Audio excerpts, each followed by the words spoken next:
Hey, my friends, we will be right back to the show. But I have a question for you. Are you struggling with the impact of childhood trauma? Well, know that you're not alone.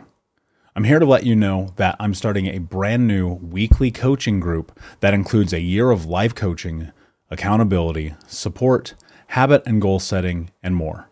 I'm starting a waitlist for the group right now, and I'm only taking a handful of people.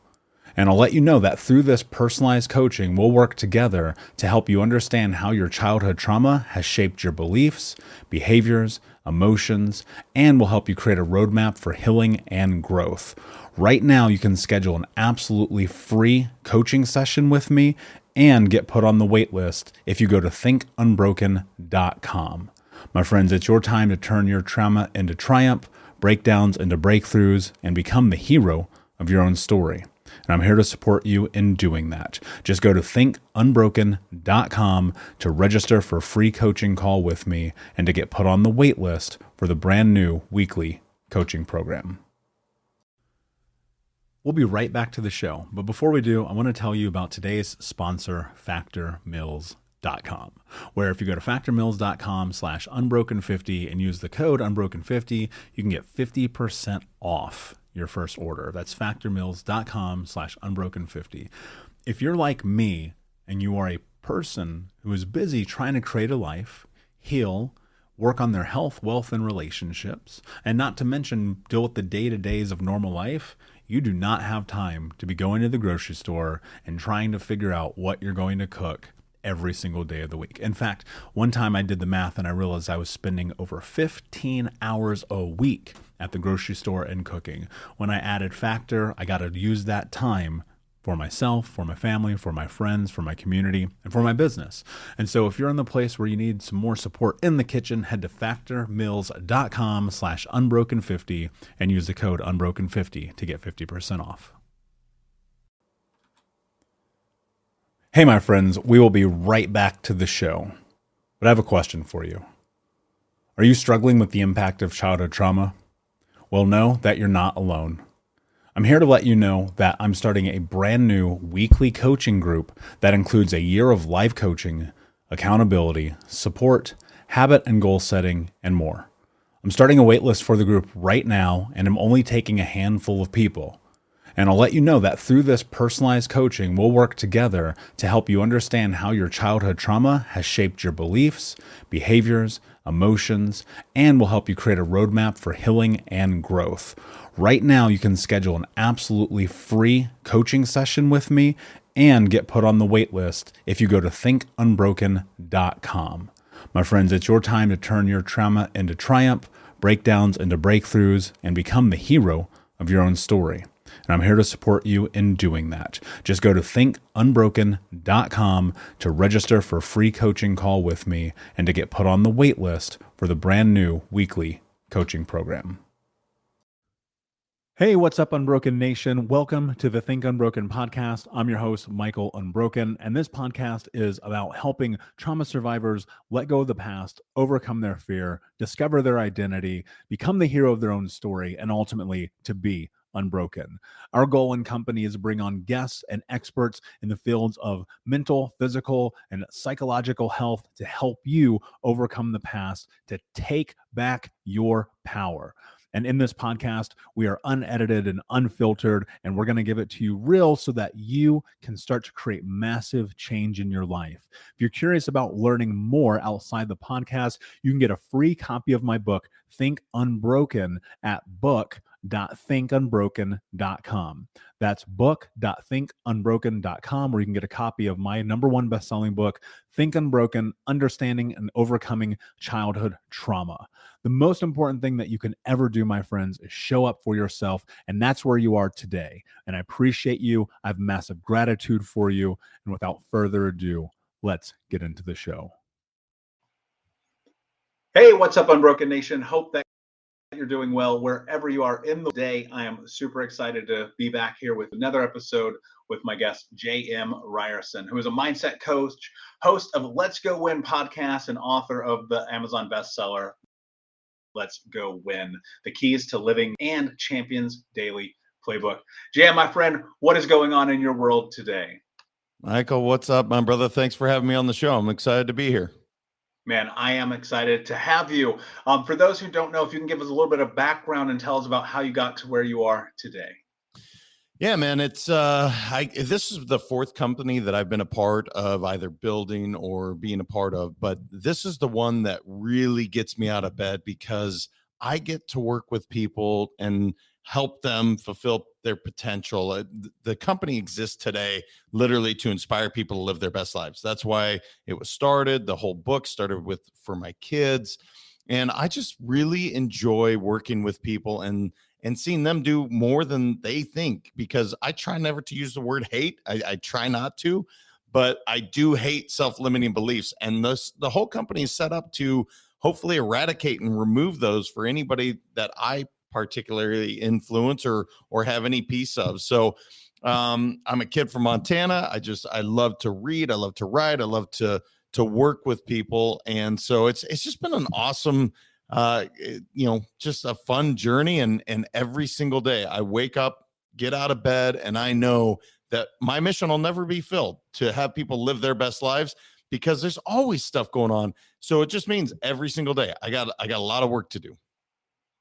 Yeah, I love that, man. I think so many of us have this thought or process of wanting to live our best lives, but it also feels like this cumbersome journey. And I would have to guess, and this is maybe had so many conversations, this probably wasn't the way you always thought about life, was it?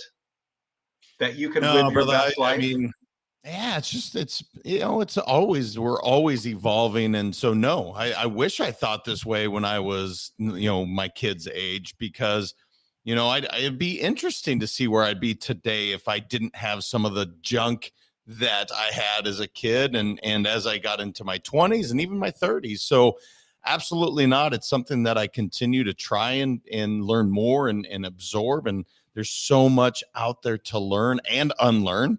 And that's just, it's been such a cool process for me personally. And then everyone I work with, what's cool is I can literally say, oh, yeah, I went through some stuff as well that wasn't ideal. I definitely didn't live my best life for X amount of years. And I think it makes you more relatable, because if everything was so easy and everything came so easy, I don't think that would be relatable. I don't think people would really be able to trust that you know what the heck you're talking about, because you haven't really gone through some of the stuff that you have to go through in order to find what is your best life. So what is your best life? I think it's just literally waking up every day and just being excited about what you get to go do. And so no, it has not always been this way, brother. That's for sure. Yeah, and I love that. I love that definition, and finding that excitement is like pivotal to me. I'm like, if you can get up every day and operate through this scope of like, I believe this, like I'm going to move towards this. It's such a big difference than operating through the scope of fear. And I'm always thinking about like, how do we really help people navigate that? What I'm curious about though, before I ask that question, you said something that really stuck with me here, and you said you've had to unlearn things. What does that mean? What have you unlearned? Well, some of the hardwires that we're given, for me specifically, I'll take the relationship of money. I learned from my dad specifically that it wasn't real great. So when I got into my professional career and as I started making significant amount of money, I didn't feel great about myself. I was always kind of taught that that wasn't necessarily a positive thing, that the pretty people had that. And so I had a negative connotation kind of wrapped around it. Why? I don't know, other than I learned this behavior by watching my dad, listening to some of these comments. Now, he and I have talked about this. So if he was listening to the show, he knows that this is what my process was. But I had to unlearn, like, making a lot of money isn't a bad thing. That doesn't mean it doesn't mean anything one way or the other. And for me, I had to learn that. I had to relearn that, you know what? If I do make a lot of money, then I can give back to a lot of charity. Then I can create these companies. Then I can do whatever the heck it is. But there's no good or evil tied to this dollar bill. It's really what you choose to do with it. But that wasn't the case. So that was something I absolutely had to unlearn, because again, our hardwires, they're given to us at a pretty young age. And I love my parents. They're amazing. And I think I'm an okay parent as well. But I promise some of my self-limiting beliefs have been passed down to my kids. And so they're going to have to unlearn that as well. Yeah, I love that. I think there's such a big process of unlearning. And I have the same relationship with money, except from the other side, where it was constantly like, I'm not deserving. Like I can't have what I want to have, growing up in poverty, growing up in homelessness, always having water turned off or getting evicted. And when I changed that, and luckily I did it at a pretty young age, man, it became this really impactful journey for me, because I think so many of the narratives that we carry within ourselves, man, they just keep you trapped. And it's like you're just right there. If you could just shift that thing, I'm telling you, things can be different. But I know that moving and navigating through limiting self beliefs is one of the most difficult things that we do. Where do you start that process, and where do you even know how to look for what is limiting you? Such a great question. I love this question because it's actually a relatively simple process. I'm not saying it's going to be easy to get there, but you just have to ask some questions. What am I wanting to accomplish? Let's say it's a specific career. I want to make X amount of dollars. Whatever it is that I'm looking to do, have I accomplished it? And if the answer is no, why not? Or if another example, if something comes across and you just say something out loud, why do I think that way? Constantly asking yourself these questions and quieting the mind to figure out, why do I think this way? Once you start to do that, then you'll start to say, well, I learned it through whether it's my parents or my environment growing up or whatever. And if it's not serving you, can you unlearn that? Can you go find another way to do that? And so I think anytime that you can just question, why do I think that way? And is it serving me? And if the answer is no, cool. Let's figure out how to think differently. What do I need to change from a mindset? Because I truly believe if you upgrade your mindset, then you upgrade your habits. You can upgrade anything, whether that be your career, your relationship, your life. If you just do a small upgrade in your line of thinking. So it's a constant process for me of quieting the mind, meditating. I definitely journal a lot and spending time with myself and asking those questions like, why do I think this way? Is it good? No? Cool. Let's figure out how I can think differently. And I believe that, and this was my experience too, so that's why I believe this, that you'll have that thought and you will go through that process and you'll sit with it and go, okay, this isn't serving me, this isn't beneficial. I understand, like, whatever I'm thinking right now is keeping me trapped. But then there's also the side of it in which, in that acknowledgement, you still don't do anything, right? How do you Yeah. go And through that? Like I think people just get so stuck there, right? They're like, I know I'm not showing up for myself. I know I'm not going to the gym. I know I'm not doing all these things. So how do you really start to shift not only the thought but the action as well? such a good, again, another great point. When you figure out that, yes, I'm not doing that, what is that doing to you or not providing to you? So let's say if I'm not showing up as the best parent, what is that then doing to my kids? Now, one thing I know about every parent, they want more for their kids than they had for themselves. That is the common theme of every parent I've ever met. Now, if your self-limiting belief is getting in the way, and you're like, well, I know I'm not showing up, then you look a little further and say, what is the why behind what? If I change this behavior, what then changes? And if you get it something that's bigger than just yourself. So for instance, the one thing that most people are not willing to do is harm others. They'll hurt themselves all day long. They'll lie to themselves all day long. But when it comes to other people, especially a spouse, significant other, a child, family members, if you associate it to me not showing up as my best self, I'm harming these people, then it becomes bigger than who you are. Then it's like, okay, I see the repercussions of my actions or inactions, and then I can go to work on changing those behaviors. And in that, when people are going through that and looking at pain often being this really interesting kind of precursor for action, is there a way to do that, and so that you're not only looking at it from the aspect of worst case scenario, but from the positive side of things? Well, I actually hope that people do, right? I actually try to, yes, fear is a real thing, but it's actually pretty much created. So I try to always look at what, if you, let's say your goal was to make $10 million. Okay, cool. Why is that important to Michael? And Michael would say, because then I can buy a nicer home, I can provide X, or whatever the answer is. Okay, cool. Now you've at least associated something positive or something meaningful behind making this amount. To answer your question, can you? Absolutely. That's probably the biggest thing I do when it comes to mindset. Why do we focus on the negative? So if you believe in the power of attraction, whether that's energy, the law of attraction, if you believe that everything you focus on, actually you are able to manifest, which I truly do believe, then if you're focusing on negative, that will continue to come with you. And when I work with athletes, I see it every single day, because when they are focused on what they don't want, guess what comes immediately? The thing that they don't want. But when they start to focus on what I really want, something positive, something maybe they don't even think they can obtain, it's amazing how the world just starts to open up for you. So sometimes I've had people be like, well, that's a little woo-woo. Cool.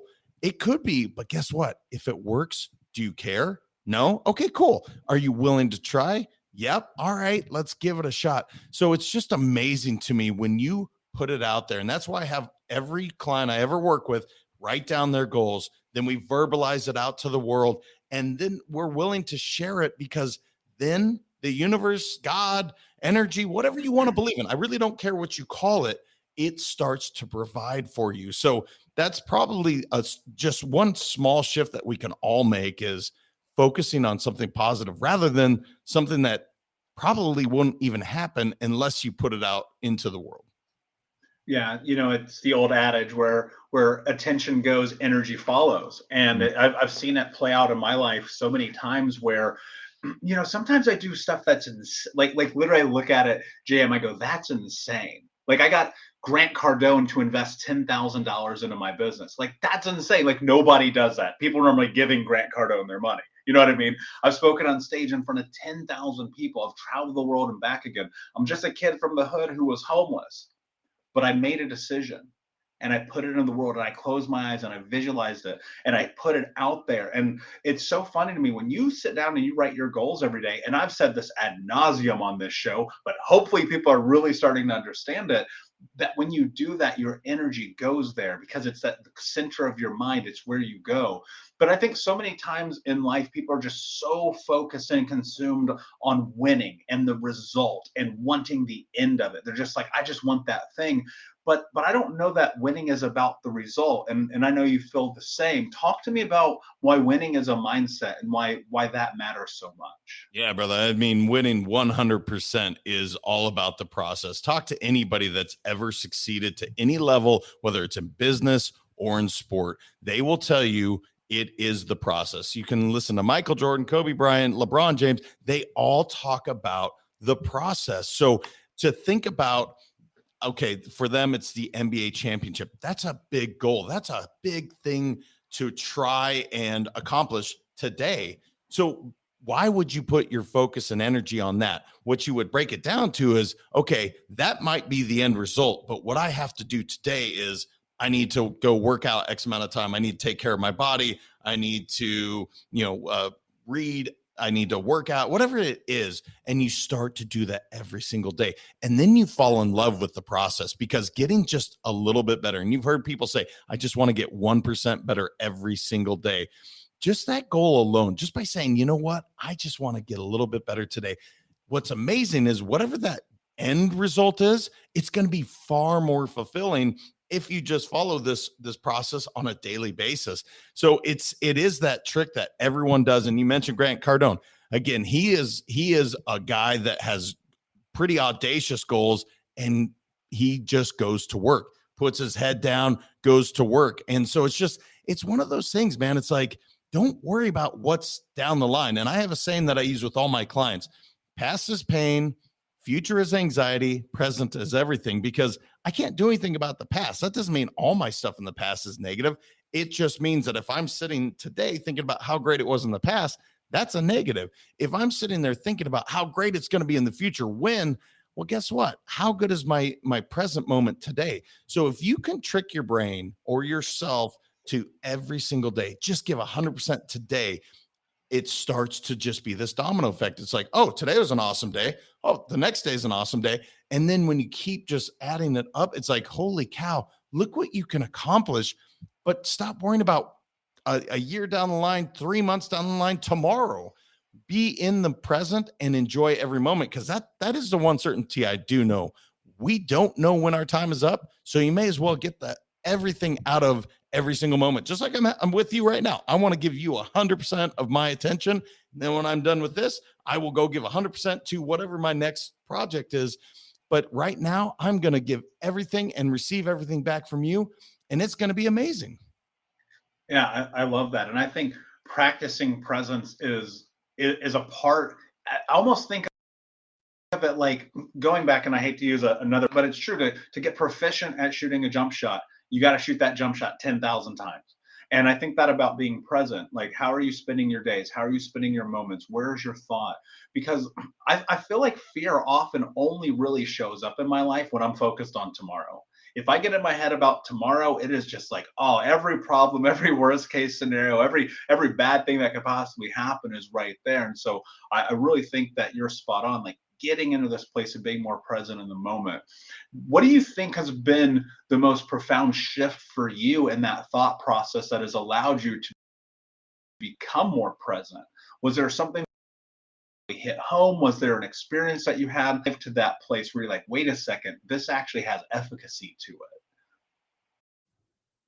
We'll be right back, but I wanted to take a quick moment to tell you about the Think Unbroken 6-week trauma healing coaching program. If you go to coaching.thinkunbroken.com, that's coaching.thinkunbroken.com, you can sign up for the 6-week daily Think Unbroken Trauma Healing Coaching Program. In this program, we're going to go over the 6 principles of healing trauma, adaptation, understanding the impacts of trauma, how to become the hero of your own story, what to do next, and ultimately what it means to be unbroken. For more information about this 6-week coaching program, which you can download as an app on your phone and take with you everywhere, no matter where you are in the world, it's interactive. It's built about giving you practical tools that you can use in real time. And if you're ready for what's next in your life, go to coaching.thinkunbroken.com. Again, that's coaching.thinkunbroken.com.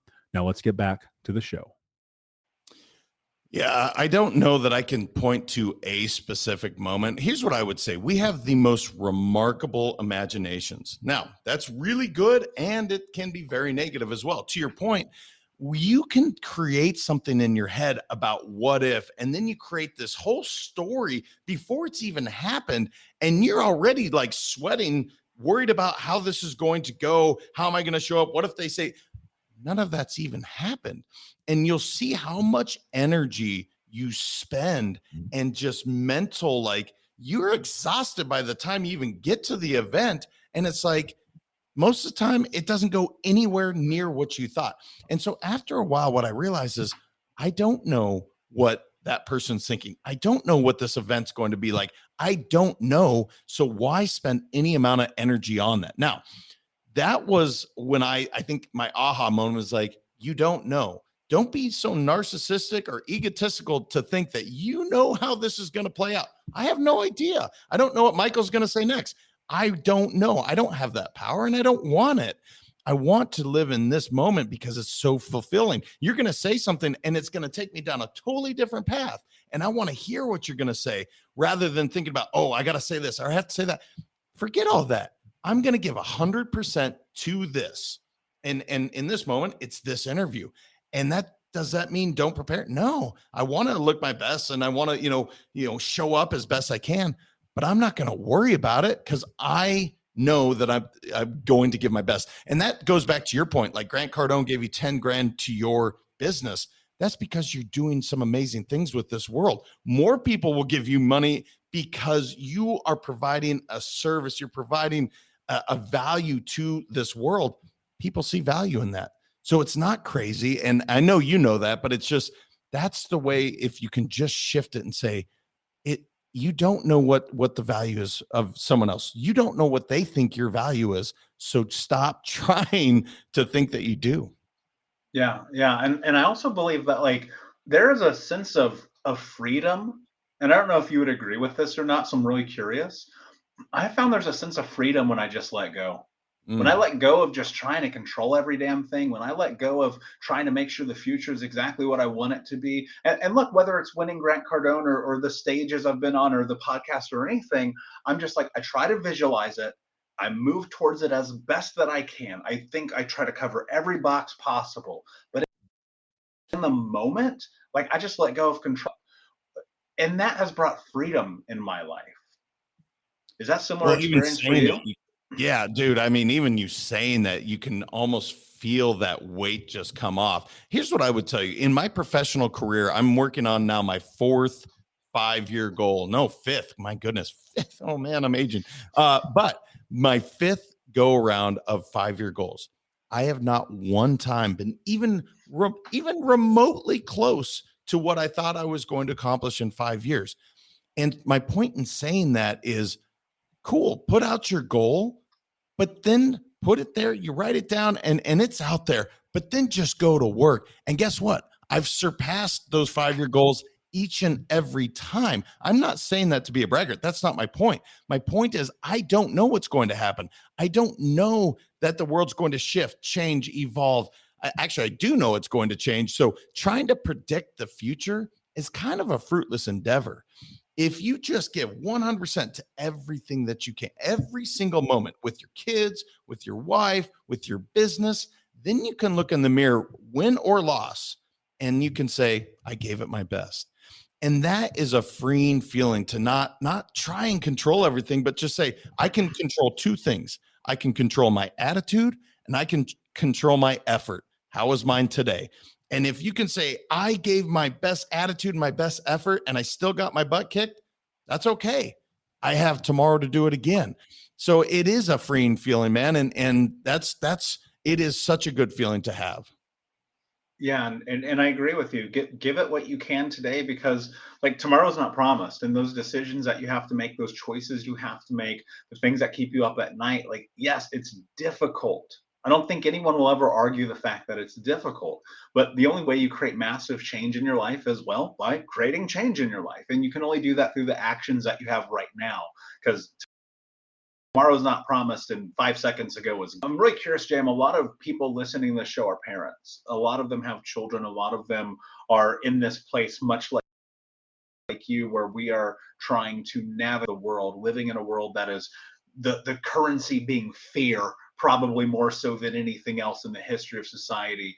How are you navigating just parenthood right now while trying to have a business, while trying to make sure you don't, lead your kids down the right path? Like how are you navigating just human existence right Yeah, man, it's such a good point. And the biggest thing I would say to any parents is who is running your agenda? And I mean this before you even start the parenting idea.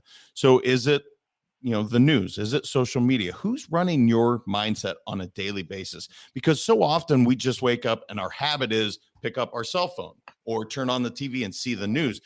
Well, the problem or challenge is now you have CNBC, Fox. I really don't care which side of the aisle you're on. They're running your agenda instead of you. So the first thing I always tell all parents is, what are you doing to feed your brain every single day? Now, if you are like, I'm doing the news thing, cool. Let's find a more positive way to start your day so you can choose how to run your agenda. So then once I've done that, then I'm just radically transparent with my kids, man. I tell them, here's my goal, here's what we're gonna do, and then by the way, I'm gonna make mistakes all the way along the line, but you know what I'm trying to accomplish. And so when I'm just honest with my kids, because my kids and all kids, they're way smarter than we typically give them credit for. They can assist in this parenting as long as you allow them the chance and the permission to say, you know what? Here's what I really need, mom or dad. Help me. But if you close down that communication and you go with the old school way of like, you do it because I'm a parent and I told you so, as a kid, as all of us were, we shut down when our parents said that. So I try to eliminate any of that. And I just talk to my kids like, hey, what's going on, with school? And they tell me, or, how's it going with sports? And they tell me. And the other thing that I do, brother, and this has been something since they were babies, my kids have said the same daily affirmation since they were able to speak. And that was just speaking into existence some of these things that we're talking about, because I wanted them to know that they are confident and they are strong and they are intelligent, they are athletic, they are dynamic, good looking, popular, talented, independent boy with a growth mindset. They have said that every single day. My son's 15. And that is hopefully to shape him so he knows when the world says he's not, I don't know, good looking or he's not dynamic, he knows deep down, yes, I am. Man, that's really beautiful. I want to like clap for that. You know what I mean? Because I feel like shit, if I would have had that when I was 12, 13, 15, man, how different my life could have been. I know that some people who are going through this process of their own healing journey of changing their mindset, of coming to a growth mindset, of achieving goals, of all these things, they're in this weird juxtaposition where they're facing that limiting belief of, is this who I really am? Do I deserve this? Can I actually be this person? While simultaneously trying to filter these things that they're learning down into their kids and feeling fraudulent about it, right? How do you start to navigate that? Because I'm right now, and I really want to hopefully give people something practical that they can use to kind of take these ideations that we have right here and also give them to their children as they're on this journey. Yeah, man, self-sabotage and imposter syndrome immediately come up when you said that. And by the way, everyone, here's the thing, everyone feels it at some point. Some people are able to mask it or kind of push it to the side better than others, but the first thing is to realize it's okay. You do feel that way. What is your intention? It's one of the things all my clients I ask every single day. What's your daily intention? So for me, I want it to be radically optimistic and present in every moment today. That was my intention today. And so if your intention is pure, I'll give you an example. Me writing a book, I had the imposter syndrome when I was writing. Who am I to write a book? What's my pedigree? What do I know? And the truth is, it's a story. It's my perception of the world that I want to share. And the gal I was working with, because I actually originally wrote it for two people, my two boys, she said, I didn't know you were selfish. And I said, what do you mean? She said, if you only share this with two human beings, you're selfish. And it was such a poignant like moment for me to be, you're right. She was absolutely spot on. If I chose to hold this to just my family, that is such a selfish act. So for those of you that are thinking I'm not this, I'm an imposter, you have so much to bring the world. Don't be selfish by holding it to yourself. Share it with the world, and if your intention is good, it will be received extremely well. And I always look at it that way. If you have a gift and you don't share it, shame on you, because the world needs your gift. We all want this world, hopefully, to be a better place. That's what my company is all about. Is like, literally, I want everyone to win because it's an infectious thing. And so if you share your gift, that positive, beautiful thing you can bring to the world, guess what? Then the next person will share theirs as well. The next person will share theirs. And then we can all start to win together rather than it being you versus me, or they're doing well and I'm not. Forget that. Share your gifts. And I found in that most time, the vast majority of times, people are going to be supportive of you, and people are going to want that, and people want to see you change. They want to see you become different. They want to see you become the best version of yourself, or impacting your community, your family, your children, your world, because they want that for themselves too. And honestly, even the people who try to bring you down, who make you feel less than, that's their way of reflecting that they're scared to be who they are. I encourage people, just like you said, like, just go for it. Like, if you got the next best book, if you have the next greatest tip for how to be an amazing parent or how to love yourself, and you're not sharing that, I agree with you, man, you're selfish. You're selfish, and you need to go look in the mirror, and you need to understand why you're being afraid of being someone who can bring value to the world. When you're in this, and you're heading down this journey, and you're trying to leave this impact in the world, Jam, what is it that, and I want to talk about your company for a moment, because I think it's important. Like, we're a better place. Like, why does that matter to you? Why is that so important? You could do literally anything else on planet Earth. Yeah, it's such an interesting question. And here's why. This path that I chose was not the easy one, i.e., my third company, it was just killing it. And in terms of monetary, I could have just stacked chips in the bank, and that could have been an opportunity for me, I guess. This was just something that I was called upon to do. And I mean that not even in the spiritual way. I just mean I knew there was something more that I just wanted to do. And the moment that I started to do it, you talked about the word free and how that felt. It spoke to me in a way, it made me be so much more fulfilled than I had ever felt, certainly professionally. And it's just one of those, I ask myself all the time, why? Why didn't I just choose to do hedge fund managing or finances and again, go be on a boat and sip Mai Tais? Because that's not how I'm wired. I love to write. I love to share. This is just what gets me going. And you said earlier, brother, I thought what you said was so important. And I do talk about it in the first book, because we want to see people's true, authentic self. It is, I think of people on stage, if they win like a Grammy and you have two speakers, one that's really polished, he gets up there, he thanks everybody to the T. Okay, great. And we've seen thousands of those. Or you have someone get up there and they just start crying, thanking their moms and their dads and their managers and their whole team. Those are the speeches you'll remember for the remainder of your life versus the really polished ones, because it was authentic, because it came from the heart. That's what we all seek to see. I don't want to see somebody wearing a mask. Look, if you want to wear a mask, let's go to a party. But in every day, I want to see who you are.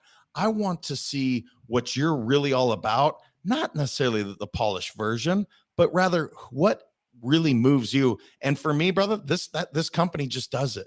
Working with people to inspire them to live their best lives. And by the way, it's actually a bit selfish, because I get as much, if not more, than anything that I could ever provide to my clients, to the people that I happen to influence. I get fed so much, and it's such a rewarding feel. I think it's fascinating to me that often people will err on the side of not being authentic in what you just said, and be like, it's really about everybody else. Whereas I sit here and I go, I do so much of this because it makes me feel good. Because if it didn't, I wouldn't do it. And I think people are so afraid of the idea that they're going to come off as narcissistic or egotistical. How do you kind of balance that place where you're like, this makes me feel good and I'm serving the world, and that's okay? Yeah, the podcast form has been that for me 100%. I didn't expect what's come from it. I get so much energy by doing these podcasts. It's really become sort of a selfish endeavor that I'm getting so much. Now, what happens though is, because I'm getting fed, now I want to feed more people the same energy, the same love. And what's interesting, I was telling somebody earlier this morning, when I work with female clients specifically, and I'm going to generalize for a moment, one of the biggest changes that I ever make with those clients is I say, look, typically females are so maternal, they take care of everyone around them first before they ever consider taking care of themselves. So the kids, the spouse, the business, the house, and maybe at the end of the night, they grab a glass of wine or sit down and just give them a little me time. And what I will tell them every single time, that is so selfish, because there's a shelf life to that. If you would just take that first hour and take care of you, and I believe in taking care of the mind, the body, and the soul every single day. It doesn't have to be a long amount of time, but if you do that, then you're able to really show up for your kids, for your spouse, for your business, for your home. in a different way as the best version of you. So if you can change that, it's actually the most unselfish thing that you can do by being selfish for a little bit of time every single day. And I don't know why it's this way. I don't know if we've been conditioned as human beings, but the females typically are the ones that I speak to the most on this. I'm like, I want you to be more selfish so that you can be more unselfish. Right now, you're being so unselfish. It's extremely selfish. And it's weird how that works. But man, the breakthroughs that I've seen when they just take that hour every single day, they take care of themselves. They are filled in a different way. They're happier. Their kids are happier. It's such a unique and really rewarding thing to watch. Yeah, I love that. And it so much reminds me of the old adage, like you cannot fill other people's cup if yours empty. And so many of us are walking around with these empty cups, putting everything else except ourselves first. And it's not selfish to put yourself first. It's really not. I mean, I think it's contextual. I mean, you don't want to be robbing banks and doing cocaine all night, but like realistically, if you're taking care of yourself, you're doing the right things, you're going to make the world just a tremendously better place while simultaneously making your life better. And I don't know about you, but that sounds like really awesome to me. JM, this conversation, man, has been incredible. Before I ask you my last question, though, can you tell everyone where they can find out? Yeah, thanks, man. I really appreciate that. They can go to letsgowin.com. I do an article or a blog every single week, so it's up there for you. And then Let's Go Win 365 on all social media platforms, and then Let's Go Win podcast. So I try to make it as easy as possible. But man, I appreciate it, man. This has been awesome. I'm looking forward to that last question too. Yeah, my last question for you is, what does it mean to you to be unbroken? Yeah. So if you actually, you can see it right here. The logo of mine is 3 circles, and you'll notice that this gets a little deep. So if I'm taking too long, just let me know. But I believe that in the very center, that's you. That's that whole perfect you, that authentic self. So if you take care of your mind, your body, and your soul, okay, every single day, then I believe people are on earth for 3 reasons: to have fun, to love, and to have purpose. And if you do that right in the middle, that's you. That's your authentic self. And so, brother, to me, that the reason the circle is so important, it's the most perfect symbol in the world. It's literally, that's why the Knights of the Round Table, it's why the circle is literally, everyone is on an equal playing field. And so when I think of unbroken, I think of that circle. And I'm so glad you asked that question, because it makes me bring out what this logo means to me. And I'm looking at all my clients, and you're right there in the middle. That's who you are. If you can just do those 6 things, I guess it is: take care of your mind, your body, and your soul, have fun, love, and purpose every single day, and that authentic self will come through completely unbroken. Man, that's beautiful, my friend. Thank you so much for sharing. Thank you so much for being here. I know I got a tremendous amount of value out of today's conversation. Unbroken Nation, thank you so much for listening. Please like, subscribe, share, leave a review, tell a friend. And until next time, my friends, be unbroken. I'll see ya. Unbroken Nation, hope that you just got a tremendous amount of value from today's episode. I want to know what you think. Please do me a favor and review, rate, and share the episode with 3 friends on social media today. It would mean the world if you did, because ultimately at the end of the day, creating community and connection is how we heal generational trauma in the world. And I need your help to do that, Unbroken Nation. So if you're on iTunes or Spotify or wherever you are, please like, comment, share, review. I want to know not only what you like about the show, but how I can make the show better, how I can make this further about helping you on your healing journey. So do me a favor, and when you do, shoot me a screenshot of you making the review to my DM at Michael Unbroken on Instagram, so that I can have a conversation with you, say hi, and more importantly, so I can share it with the Unbroken Nation. Thank you so much, my friend. Hey, my friends, we will be right back to the show. But I have a question for you. Are you struggling with the impact of childhood trauma? Well, know that you're not alone. I'm here to let you know that I'm starting a brand new weekly coaching group that includes a year of live coaching, accountability, support, habit and goal setting, and more. I'm starting a waitlist for the group right now, and I'm only taking a handful of people. And I'll let you know that through this personalized coaching, we'll work together to help you understand how your childhood trauma has shaped your beliefs, behaviors, emotions, and will help you create a roadmap for healing and growth. Right now, you can schedule an absolutely free coaching session with me and get put on the wait list if you go to thinkunbroken.com. My friends, it's your time to turn your trauma into triumph, breakdowns into breakthroughs, and become the hero of your own story. And I'm here to support you in doing that. Just go to thinkunbroken.com to register for a free coaching call with me and to get put on the wait list for the brand new weekly coaching program.